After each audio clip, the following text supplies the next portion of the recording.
Orang Kristen Indonesia berdoa untuk kota Raja Besar.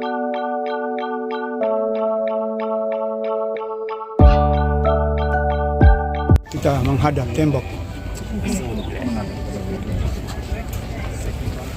Bapa, kami datang satu hati dengan iman percaya akan Engkau, bahwa apa yang Engkau katakan adalah benar dan firman-Mu adalah benar, dan kami setuju akan kebenaran-Mu.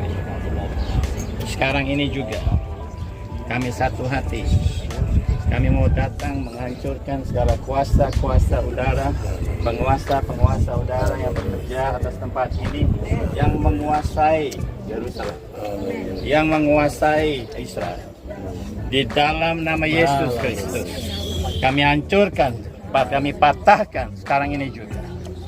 Di dalam nama Yesus Kristus, Engkau lepaskan tangan-Mu atas tempat ini di dalam nama Yesus Kristus. Engkau lepaskan cengkeraman-Mu atas segala berkat yang Tuhan sudah janjikan buat tempat ini di dalam nama Yesus Kristus. Sekarang ini juga Engkau lepas Jerusalem, Engkau bebas Jerusalem, in the name of Jesus. Sekarang ini juga di dalam nama Yesus Kristus kami lepaskan berkat atas Engkau sekali lagi. Damai, sejahtera, sukacita-Mu penuhi tempat ini. Segala yang Kau butuhkan akan tercukupkan. Kebebasan menjadi bagian dari tempat-Mu. Victory adalah bagian dari tempat-Mu. In the name of Jesus. Apa yang Kau rencanakan pasti berhasil. Apa yang Bapa rencanakan melalui Engkau juga pasti berhasil. Di dalam nama Yesus Kristus. Terima kasih ya Bapak. Terima kasih buat kesempatan juga buat kami semua menjadi bagian dan saksi akan kelepasan-Mu hari ini. Di dalam nama Tuhan Yesus Kristus kami berdoa. Amin. Semua kita bukan hanya berwisata, tetapi kita juga mengikuti kata Alkitab. Pray for Jerusalem. Pray for peace of Jerusalem. Dan memang kalau kita pulang, kita kayaknya kecut hati, tawar hati. Karena yang kita dengar selalu kabar buruk tentang Yerusalem. Selalu ada konflik. Kenapa? Karena Yerusalem belum berakhir. Penggenapannya belum selesai. Kota ini kalau Bapak Ibu baca di Matius 5 disebut kota Raja Besar. Siapa Raja Besar itu? Yesus. Bukan Daud. Yesus. Yesus akan kembali menjadi raja. Tetapi bukan hanya seperti Daud. Daud menjadi raja hanya atas Israel. Yesus Tuhan kita akan menjadi raja atas segala bangsa. Amin. Itu dia poin iman kita itu ke sana. Jadi kota Raja Besar ini kita belum lihat ini kota Raja Besar ini. Luar biasa Bapak Ibu, bayangin kalau kita semua nanti lihat Yesus di sini. Raja di atas segala raja. Nah itulah kenapa Yerusalem selalu menjadi perebutan, pusat konflik, pusara pertikaian. Karena ada juga yang bilang di Alkitab dikatakan Israel itu adalah Biji mata. Biji mata. Luar biasa. Kalau biji mata kita kelilipan, kita pasti langsung bereaksi kan. Nah, sama. Bukan main. Kalau di Yerusalem ini terjadi sesuatu secara spiritual, secara alam roh juga akan terjadi sesuatu. Tapi kita sungguh percaya yang kita nantikan, tentu kita tidak ada kaitannya dengan Yerusalem sebagai kita maksudnya bukan tinggal di Yerusalem. Kita bukan warga negara Israel, tetapi kita punya kaitan iman dengan kota ini, kota Yerusalem. Kenapa? Karena ini adalah kota Raja Besar. Raja Besar yakni Yesus.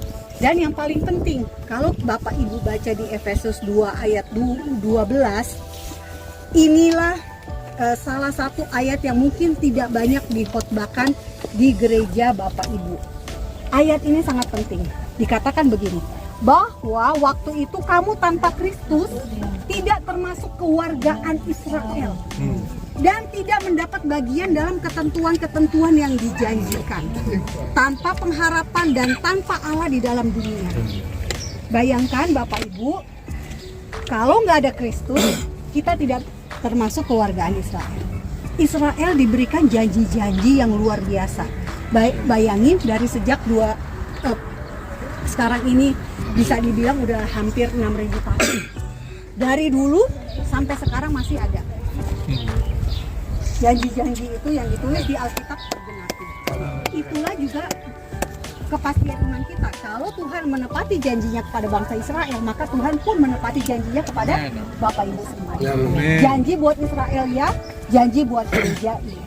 Janji buat orang Yahudi ya, janji buat orang goyim, orang bangsa-bangsa, tetapi di dalam Yesus juga iya dan amin. Nah itulah dia, jadi ingat Efesus 2 ayat 12. Kalau di Indonesia terkenal 212, rujukannya ayat ini. 212, Bapak Ibu ingat Efesus, tapi tambahin depannya. Kita adalah kewargaan Israel secara rohani. Karena kita menerima janji yang sama dan kepastian yang sama. Amin Bapak Ibu. Haleluya. Bu Mani mau tanya yang Terima kasih. ya mau tanya Mazmur 52 dari Sion puncak keindahan Ya. Allah tampil bersinar itu maksudnya apa? Kok rasanya berdebar-debar tapi tidak mengerti. Oke, lihat dulu ayatnya ya, Mazmur. 50 apa 51 itu? 50. Mazmur 50 ayat berapa, Bu? 2 dari Sion puncak keindahan Allah tampil bersinar. Dari Sion puncak keindahan Allah tampil bersinar. Ini ibadah yang sejati, Mazmur Asaf. Iya, ini salah satu keistimewaannya Yerusalem karena Tuhan sendiri yang memilih berada di tempat ini. Dan Sion ini sudah dinubuatkan dari dulu-dulu, dari awal, sejak semula. Kenapa bisa kita pastikan? Sebab, nggak kelihatan ya. Di Golden Dome itu, bukit Bait yang itu Gerbang Emas. kubah emas, di bawahnya adalah Bukit Moria, tempat Abraham mempersembahkan Ishak. Itu adalah gambaran tentang bagaimana Tuhan Allah mempersembahkan anaknya. Jadi dari awal hati Tuhan sudah ada di situ sampai sekarang. Akhirnya kemudian juga Bait Suci Tuhan memilih untuk dibangun di lokasi ini, lokasi yang sama. Nah, kalau Tuhan sudah memilih tempat, apakah habis itu selesai? Enggak. Pasti ada kelanjutannya. Hadirat Tuhan tidak pernah pergi, tidak pernah tinggal.